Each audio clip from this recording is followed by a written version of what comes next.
Hello everyone. In today's video, I'm going to be talking about IR spectroscopy, and this is one of the two kind of analysis methods that we're going to be looking at for the final exam. It's the only new additional content that you have to really understand besides a few reactions, but if you've already learned the whole reaction sheet, you should be fine. Um, Essentially, what we're going to be doing with IR spectroscopy and NMR, as the other type of thing that I'm going to teach in another video, is we're going to be learning ways to kind of evaluate what kind of compounds or molecules that we have in a certain, flask or container or whatever. And using different methods, we're going to be able to see or understand the arrangement and the positioning of and the presence of different functional groups on compounds. So IR spectroscopy is specifically going to, using infrared waves, we're going to be able to identify um, whether we have certain functional groups present in the molecule. It's not going to tell us where they are or, a lot of information that you'll be able to extrapolate, that is, about how they're positioned, but it tells us whether or not they're present or not, okay? But proton NMR, we'll see that later, is going to give you all the information you need to configure and build a molecule from scratch using just this information and this data that you get from these two types of results. So infrared spectroscopy, essentially, we're going to be looking at a graph, okay? And this graph is going to give us information depending on what's on it, okay? And the types of functional groups that we can have on it, of course, are all the ones that we've dealt with so far, and more, okay? So she's going to give every type of functional groups, that even the ones that you may not be comfortable with so far. So all the triple bonds, so we have C triple bond C, that's internal. We have C triple bond C, that's terminal. We have C triple bond N, that's obviously always terminal. We have alcohols. We have carboxylic acids. We have ketones. Sorry for my messy handwriting. I just want to list all the types of groups that we can have, and you're going to have to know how to identify all of these using the graphs, and I'll be showing you how to do that. Okay, it's essentially very memorization. It's completely memorization, really. We have aldehydes. We don't really have esters, okay, but we do have amides. We also have amines.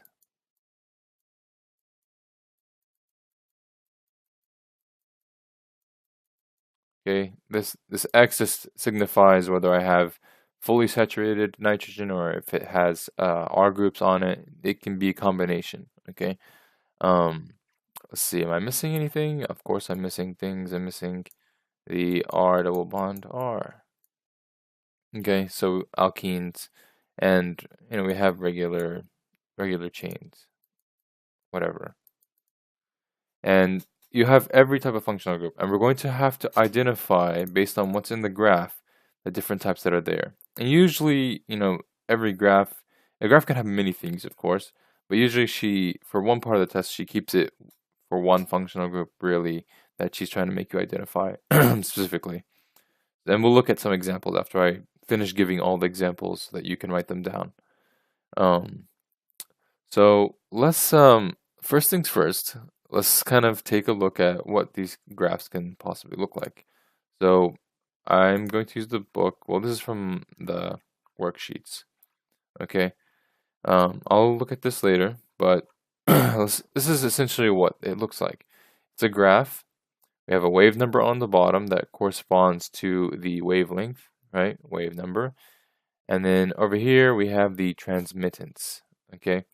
Now, these are not that important for you to understand necessarily, since it's very memorization based. There are a few concepts that you have to really understand.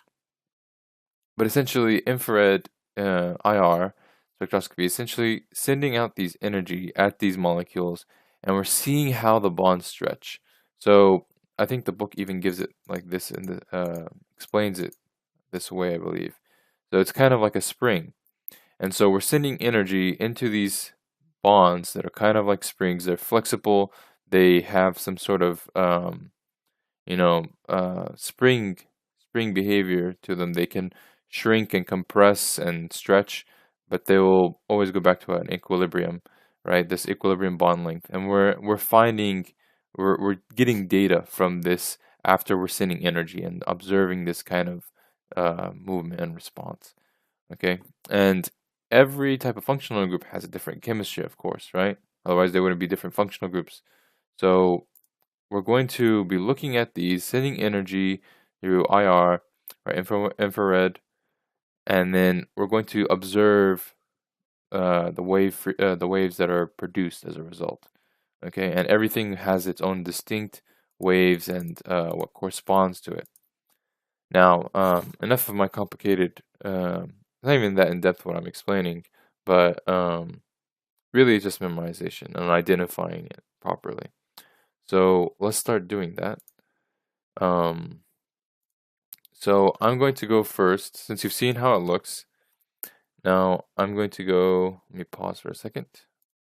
All right, so I have a blank spectroscopy graph here.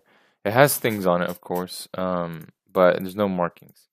And I want to use this to kind of characterize certain regions of the graph, and that'll always kind of guide you to some degree if you absolutely blank. This is the starting point for what you need to understand and know. All right. So the graph is separated into regions where you'll find characteristic types of groups. Okay. So we can have different functional groups, but they have similarities, and we'll find those in a concentrated area. It's not just gonna be everything's all over the place. So to demonstrate, between the 3500 region, okay, and the, let's see, around the 2600 region, okay, so I'm just going to say it's kind of like there, I'm going to ballpark a little bit. All this region is any hydrogen bond, okay, so CH bonding, OH bonding, NH bonding, this is where you'll find it, okay? So all this happens in the 3500 to around the 2600 region, okay? The next region that we're going to look at, see, it's going to be the 2500 to the 2260 region, okay? So just around right here as well. It's just at the border, okay? Right? It's gonna crappy line, and then to the 2200 region about, right? So that's kind of like right around here. It's a small region, right?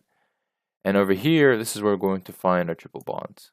So C triple bond C and C triple bond N particularly, okay?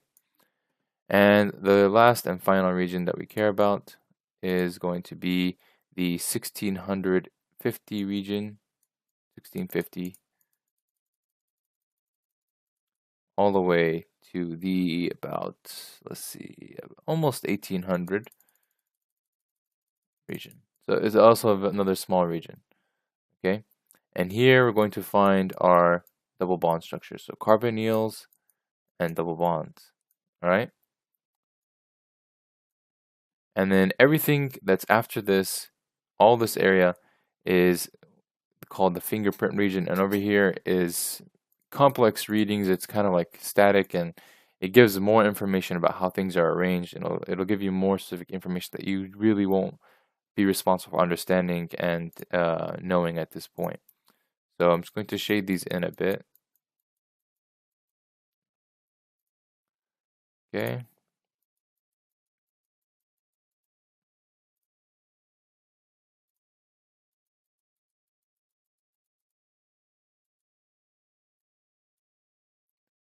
The 1620 to the 1780.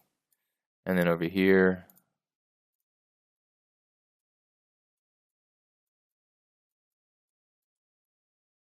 2260 to the 2500. Okay, so just jot that down. You don't have to be that hard on yourself with these numbers because they do vary depending on the IR that you're given. Not No two IR are exactly alike. It's all dependent on the machinery, who's doing it, the error, if it's pure or not. How um, all these things and how your data looks. So she's not going to give you perfectly amazing data. She's going to give you something that's kind of hard to look at, and you have to kind of, as anyone would have to, right? Because it's never perfect. Make kind of assumptions, all right, educated assumptions. So just be familiar that within these regions approximately is where you'll find these groups, okay? And now let's look specifically at the different types of groups, all right? So the first ones I want to do are going to be the triple bonds, all right? So the first triple bond I'm going to look at is a terminal triple bond, and it has two components that are distinctive. So the terminal triple bond is distinct. It looks like this. We have a R group on one side, we have the carbon, a triple bond, I have a carbon, and then I have a hydrogen. So I have two components. I have the triple bond itself, and I have also this distinct CH bond, okay? And so this is going to show up on the IR. So in the IR, in the 33, well, you have the numbers here that you can see, right? So in this region, we have the CH stretch that corresponds to the terminal hydrogen on the alkyne, and then we have the alkyne itself, okay? And this falls in the region that I described before, right? So this is the hydrogen region, and over here I have the triple bond region. And what you need to know, and we'll look at the nitrile. Nitrile is the C triple bond N, and we'll look at how that differs from the C triple bond C. But the most distinctive thing to differentiate this between the internal versus terminal alkyne is this CH stretch right here. And what we'll discuss more is that there are three kind of levels of bonding for the CH region. So over here is where I have the SP, right? SP bonding. So any CH that's SP bonded, right, will fall in like the 3300 region, and then in the 3200 region is where I'll have sp2 CH bonding, and then over here this is sp3 bonding, okay, for CH. And so there's three different regions for where you'll find these. And by the way, all this information is given to you on the exam. You're obviously not going to be given nice diagrams like this, but you're going to be given numbers that will correspond to every single region, even this SP values that I'm giving over here. So it is, but you're not going to have the time to always look back and try to decipher every time. You need to be comfortable enough to immediately say, okay, this is this answer, this is this answer. So it's really good to be familiar, and it'll come in handy. So we always see this deep stretch for the CH in the 3300 region, and then we have the 2100-ish, 2120 triple bond stretch, okay? And so that's the terminal alkyne. So write that down, draw it, just whatever you need to know to just remember this component and this component are present, all right? So this is the terminal. Now let's look at the internal. All right, so now this is a internal triple bond, okay? And now, well, this is actually a very interesting one that they've given me over here, and we'll talk about it. Renee talked about this in class actually, but essentially a large portion of the data is based off of kind of different dipoles and the ability to stretch. And if there is no dipole, so basically if I have a fully symmetrical molecule, I won't really get any reading, right? And this can happen for triple bonds, really. So if I have a triple bond that's one identical R group on one side, and I have triple bond, and then let's see, and then I have the same exact R group on the other side. These two halves are exactly identical, and you won't really get much of a reading from this because any stretching, there's no, it has to do with kind of like um, the distinct reading that you get from this. So it's kind of like it's equally pushing and pulling on both sides. And I believe it doesn't give much of a reading. I'm not too strong. I'm not too strong on the concepts for this, but it has to do with the unequal chemistries of like the different atoms at the end of each bond. So if the ends are the same, um, then you won't really get a distinct, pulling or whatever reading that comes back from it because it's exactly the same on both sides. Renee will probably definitely be able to explain this better if you're really interested, but the point is that this symmetricalness, what we have over here, exactly symmetric. So we have that CH2, CH3, CH2, CH3. It doesn't show up in the C triple bond C region because it doesn't give that value back. But if it wasn't symmetrical, if it was R prime, of course you would see a little peak over here. And that's what this is a good example, but the book really does show that. But if it wasn't symmetric, you would see that peak. And the main thing I wanted to highlight is that there's no CH stretch because it's not a terminal one anymore, right? And one thing to note, since you're all new to IR, I'm assuming, is that you will always have things in this 33,000, 3,100 region. It's always going to be there. You're always going to have things that are sp3 CH bonds.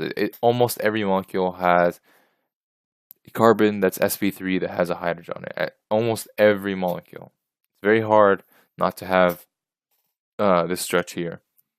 So this will always be present, and usually just ignore it because it's just kind of like junk information. It doesn't really give you anything. Everything has it, so why do I care? So we're looking at the distinct regions, and the main thing is that it's not present, but this should always be there. And very rarely, never seen it before, she'll give you a symmetrical alkyne. Okay. Now let's look at the nitrile really quick. All right. So here's our nitrile. Now the nitrile, what we want to observe that's different from the alkyne is that the peak is much sharper, okay? And this is going to be a general trend and has to do with the dipole that I mentioned very briefly and generally before. So a lot of the readings, this transmittance value, is dependent on the dipole, right? The dipole effect, and kind of it has to do also with instability. There's also all the other factors. But the sharpness really has to do with the dipole moment.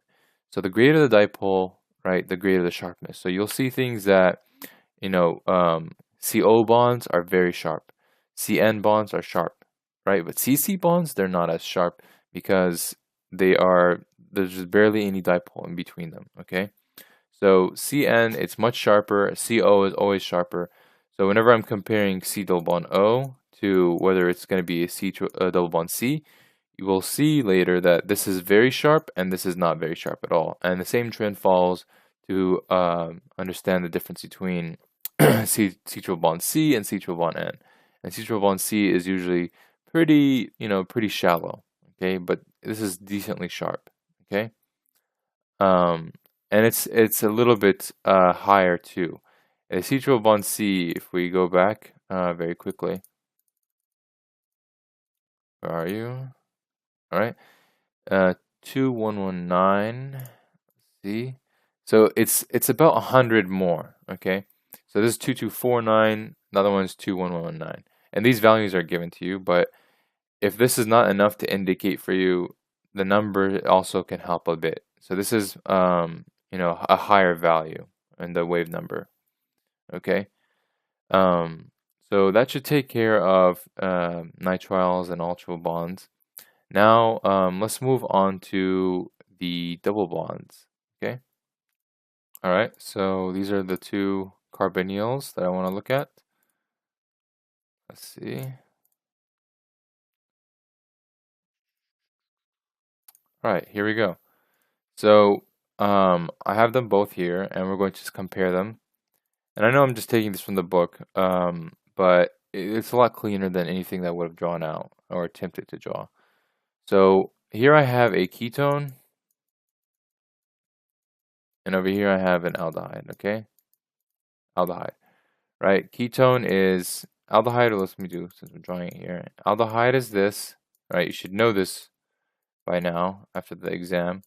And this is ketone, okay? So R group, carbonyl R group, carbonyl hydrogen, okay? So what that means is I should have a distinctive hydrogen peak somewhere that should help me differentiate between the two. And that's what I'm really looking at. And so what we see here, like I said, the carbonyl CO bond is very deep, right? 17, 18, a very small difference between the number, okay? So it won't really help you. So they're about the same area. You have the 17, 20-ish region, right? It's always there. And it's very sharp, okay? It's very sharp. And we'll look at the C double bond C structure, and it's not as sharp. It's pretty shallow. So it's a very sharp. It's a very sharp peak in the 17, 20, ish region, and it's around there. Don't get fixated on that number, but it's in that region, okay? In the 17, ish, 1700-ish region. So 20 plus or 20 below, depending, okay? A lot of things can help make that change. But the difference between them is the CH region, right? The hydrogen bonding region. And both of them obviously have this, this sp3 alkane region, right? But the difference is one of them is going to be very clean. It's not going to be jagged along the side. So you see this area over here, it's very clean and it's very straight, and you just have a peak, and then at the bottom you have these things, okay? But for the aldehyde, you're going to have something that is very kind of, it's going up like this, and it has these kind of, like Renee and I both like to call them teeth, and you will have these kind of teeth that are there, and it's distinctive, okay?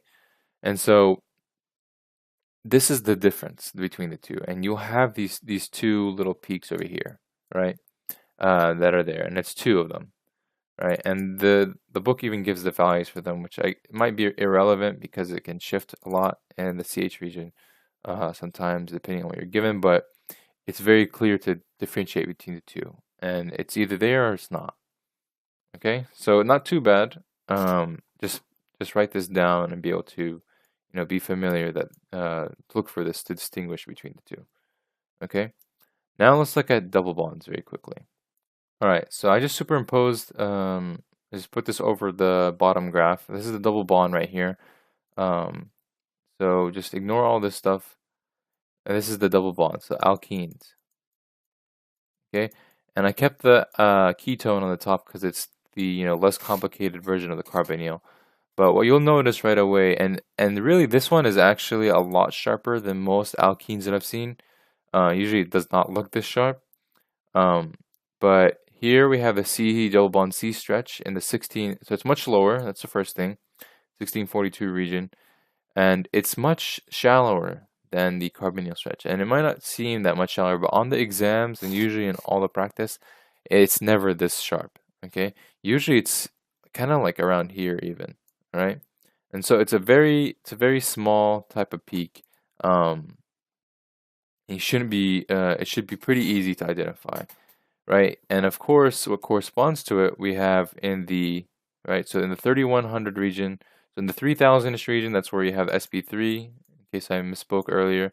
In the 3100 is where you have the sp2, and in like the 3300, and that's where you have sp. Okay, so you should, if you have a double bond that has hydrogen on it, and a lot of times you do, you should also be seeing a peak there, okay, a distinct peak.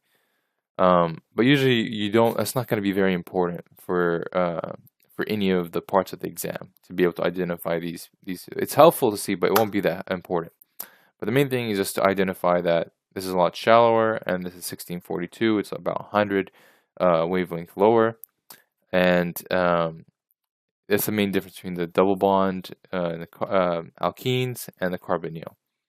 Okay, so not too bad, hopefully, and should be pretty manageable. Now, let's see what we have left. We have alcohols, carboxylic acids. Okay, we have a few things left. So let's look at alcohols and carboxylic acids, okay? So another type of carbonyl-like structure, and then we have something that's not carbonyl at all, but they're very related to each other, and they're related through that OH group. Okay, and we'll look at how they look. All right, so let's look at alcohols first, and this is going to be the most distinctive, probably group that you'll ever see in IR, and it should be the easiest thing to always just right away identify. Okay. So again, let's ignore the fingerprint region because we don't care about it. It's not important to us. And so any alcohol, what you're going to see right away is the OH stretch, okay? And it's a very distinctive, nice, smooth, broad, deep stretch in the hydrogen bonding region. Not hydrogen bonding, but hydrogen, it is a hydrogen bond region, okay? So within this area, you'll always see this very broad, very smooth curve, okay? And this will always indicate that you have an alcohol, okay? So it's very easy to identify and should be no confusion about it. It's the easiest thing to see on the IR, all right? Now, let's look at the carboxylic acid really quick. And one comment about this stretching, why it looks like this, is because of the ability for the OHs to hydrogen bond to each other, right? We have this kind of increased stretching and this variable kind of bond length. So because of the hydrogen bonding, and Renee did a very good explanation of this in class, but because of hydrogen bonding that we have in the solution, it's going to have this variable kind of bond length that is created. And so that's going to be represented by this curve here, okay? So imagine it's like a slinky that's like really, either it's really short or stretched out, or it has a lot of different lengths because of a bunch of other slinkies that are attached to it. Maybe you can think of it like that. So that's the easiest group to identify. Now the next easiest group to identify is going to be the carboxylic acid, okay? And the carboxylic acid has a very similar, since it looks like this, right? We have this carbonyl that has an OH group on it, right? We still have this kind of alcohol group that's relates the two. So we have this very wide curve area, but the difference is at the bottom we have these kind of these spikes, okay? And that's going to be the difference, right? You're never going to have anything that's as wide as either alcohols or carboxylic acids in the OH bonding region. The difference between them is the spikes, okay? So that's always going to indicate right away carboxylic acid, right? And if that isn't convincing enough, this is going to be combined, of course, with the carbonyl C double bond O stretch in the 1700 region, okay? So this should scream very loudly carboxylic acid for you. And these are the two easiest groups to identify, okay? The last two things that we need to look at are amines and amides, okay? They're not as common, but they definitely will show up. So let's look at those very quickly. All right, so here I have a sample graph of an amine, right? And if you were to ask what kind of amine is it, there's different types. There's we have an amine that is bonded to only one hydrogen and two R groups, right? This is going to be a secondary amine because it's bonded to two R groups. We have an amine that's bonded to one R group and two hydrogens. This is a primary amine, right? We have amine that is bonded to no groups. And then we have an amine that is bonded to only R groups, so no hydrogens. And the ones that we won't see in the spec that she will not give, well, usually not this, definitely not this one, okay? We're not going to have any NH3s, right? There's nothing special about having NH3. That's not a really special molecule to work with, right? It's not, it's just one molecule. There's no like functional group about it. No carbons. So she will not give this one, right? She could give this one, but usually what she wants to do, she wants to give these guys, right? And these are the ones that we can really see on the IR graph, okay? And it's because they have this special hydrogen bonding, okay? So what we're going to see We're not going to see anything particularly special, but we will see a kind of shallower but kind of broad um, peak in the 3200 region. Okay, so over here we have this kind of stretch, right? It stretches from, it may not necessarily be 3200, but it falls in between there. Um, but you'll have this kind of shallow, broad stretch, and the number of peaks that it has corresponds to the number of hydrogens that are on the nitrogen. Okay, so alcohol will always have one hydrogen, um, but nitrogens, the amines, can have either one or two in most cases that we're going to be looking at. So either one or two peak, and every peak corresponds to one hydrogen. This one has one hydrogen, and that's why this is one peak, right? So not too bad, right? So this is just if it's an amine, right? Now let's look at an amide, and it's not a big jump from here. So if we understand this, looking at amide, the only difference that we should, really see in amide, to remind you, is a carbonyl, and we have a nitrogen, and then we have either hydrogens, all hydrogens, or we have all R group, or a mix of both. So we're going to put X's to indicate a random number, right? And so the only thing that should be different is the carbonyl group that should be represented in the region over here. So if I have a carbonyl group, this should help show me represent an amide. So let's look at what an amide looks like. All right. So here's an amide, right? Carbonyl, some nitrogens. Okay, and this is an amide that has only hydrogens on it, no R groups. So as we see, right, we have this kind of, it's definitely, it may not necessarily look like this kind of double peaked thing over here, but we do have this kind of lower value carbonyl peak. It's still pretty sharp. It's a little bit wider sometimes. These are variable things, okay? These little details, like the two peak aspect, or it's whether it's wide or whether it's a little bit sharper. These things can vary. But I do think what's consistent is that usually it's lower, okay? And that is because it has resonance. Resonance lowers the value, the wave number value, okay? And I'll talk about that after we finish. And so we have this carbonyl that's represented right here. And then I have the NH bonds that are represented right here. And because I have two hydrogens, I have two peaks, right? And that's what I talked about before. So this is essentially your amide, and it's not that big of a difference from an amine. It's just that we introduced the carbonyl aspect, okay? So I know I rushed through it. You can obviously pause or whatever. So be familiar with all these graphs. Be very familiar with them. And just have them very well memorized. Even try to rewrite the graphs on your own. So you're very well familiar with them. You definitely don't want to miss anything in these sections because it's really free points if you study, if you just memorize them very well.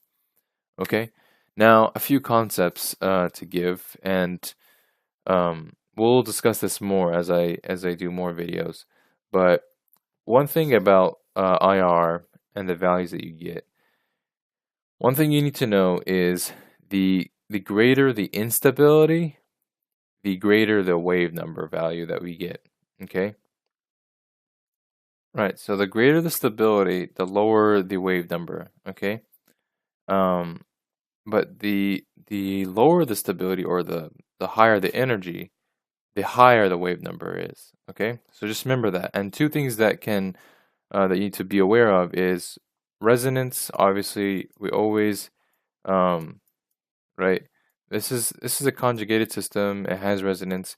This is going to increase the stability. Right.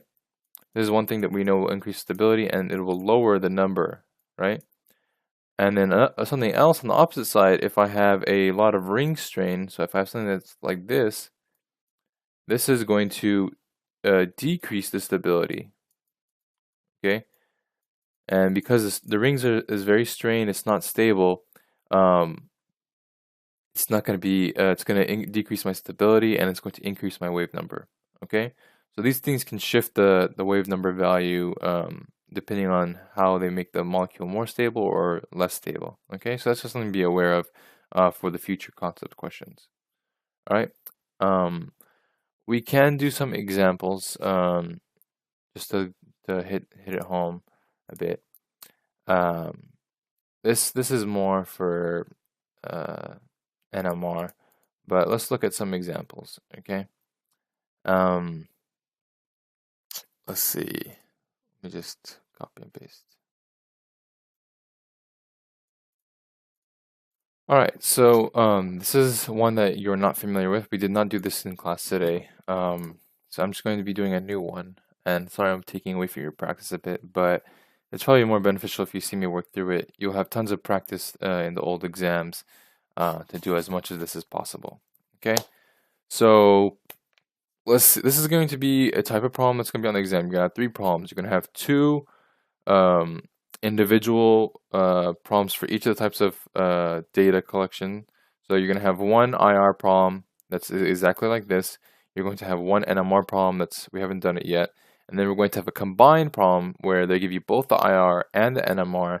And then you're going to be constructing a molecule from scratch, just given the formula. Okay? So those are the three types of problems, and we're going to do one at a time. So this is a typical one. It's going to test whether you're able to identify certain features of the spectroscopy or not. Okay, and we just have to match. There's going to be more options than there are actual answer choices, right? There's going to be more answer choices than there are options. Okay, so we have to mix and match and try to figure out what we have. And it's important here to, and Renee said this today, which is a good thing, a good way she said it. It's just as important it is to know what we have, it's important to know what we don't have. So if you're familiar enough that you know what different functional groups look like on the IR, you can cross out certain things and make it a lot easier on yourself. Okay, so let's look at this one first and let's see what we get. All right. So let's see. We have over here, if I look at this, I have something in around the 30, a sharp thing in the 3300 region. Okay, right here. And then if I look over here in the around like this is 21, 22, 23. Yeah, so in the 21 right here, I have another peak, a very distinct peak. So right away, this should flash in my mind, okay, I have something both in the triple bond region and I have something that's very distinct, right, in the SP, right, if you're very familiar, right, this is a 3300, so it's in the SP bonding region of the CH bonding area. So I have these two peaks, and this should very clearly indicate a terminal alkyne, okay, so very quickly, right, so I have something in the triple bond region, and I'm quickly able to determine that this is a C triple bond C, not C triple bond N, based solely on, I didn't even look at the number, right? I know that C triple bond N, nitrile, is deeper into the IR, but first thing that's very clear to see, I don't have to look at the numbers, is that it's shallower, right? I told you that the nitrile is usually deeper, right? So it's not deep, it's pretty shallow, right, in my eyes. And so that's going to tell me it's C triple bond C, and then I just look if the hydrogen bonding area is there or not, and it is, and so that should indicate very easily that it's C. Okay, so we're going to mark off C. Okay, and this is gone now. Right, it's my only terminal triple bond.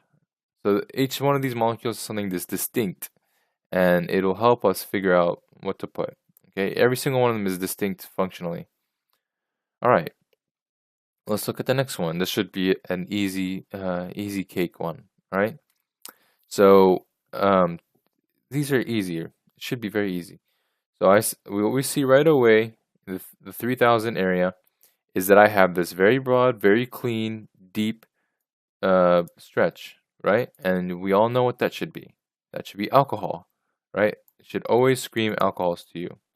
And so I only have, right? This is ketone, this is alkene, this is amine, this is nitrile, carboxylic acid, alcohol. So this is my guy.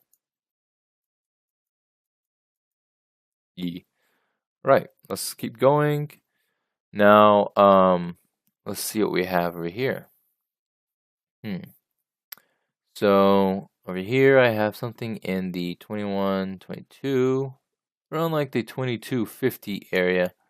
This is my triple bond area. It's deeper than the C triple bond C is. It's a little bit sharper, as in it's deeper in the graph.